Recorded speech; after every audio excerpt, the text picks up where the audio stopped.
Diba? Ay, meron namang Luzon at saka Mindanao. Ba't hindi pa ginawang nationwide? So eto mga yes friend, ang banat nga ni Vice President Sara Duterte na yung 20 pesos na kilo ng bigas ay maaaring hindi maganda ang quality. So ibig sabihin mga yes friend, nabanggit ni Vice President na baka nga daw yung quality ng bigas, again na 20 pesos, ay yung pinapakain sa baboy at dapat daw ay hindi daw sa tao pinapakain. Yan. At dahil lang daw mag-e-eleksyon na, kaya magbebenta ng 20 pesos na bigas. So ngayon may buwelta ang Malacanang. Ano? Ano ang sabi ng Malacanang, Rico Panyero? Ang sabi ng Malacanang mga yes friend, na si Vice President Sara Duterte ay wag crab mentality. Wag pairalin ang crab mentality at wag maging anay. Sige nga, sige nga. Sige nga, kalabitin mo nga yung tenga. Sige nga, tignan mo nga ng ano, ng masama.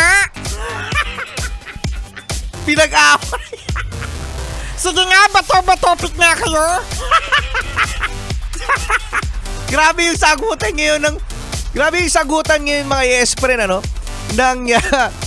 ng Malacanang, no, ni Attorney Claire Castro at ni VP Sara, no, dahil nako nandito na si VP Sara no, handa nang humarap. Unlike dati nasa The Netherlands sa Hague, pero ngayon nandito na si Sara, tapos nangangampanya na din sa mga ini-endorso niya. Tapos ang Malacanang naman mga yes friend, may buwelta rin. Sige nga, hawakan mo nga doon. Sige nga, tapitin mo nga. Napaka-mature. Sige nga, pitikin mo nga doon. Di ba kayo yung mga bata, no? Sige nga. Galawin mo nga yung tenga. Wala ka pala. Di mo kaya.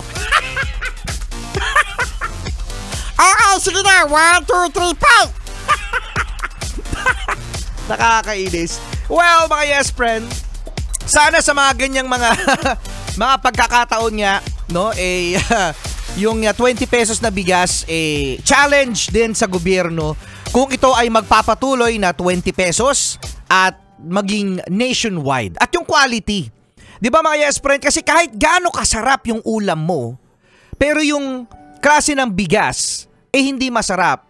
Hindi rin masarap yung magiging lasa ng ulam, di ba?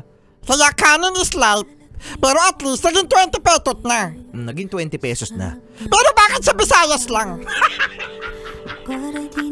Hoy, Pilipino din kami sa Luzon at sa Mindanao. Ano yan, trial? Trial daw ba? Trial? Kasama nyo pa rin, Rico Panyero. At my son, ito na si Angeline Quinto.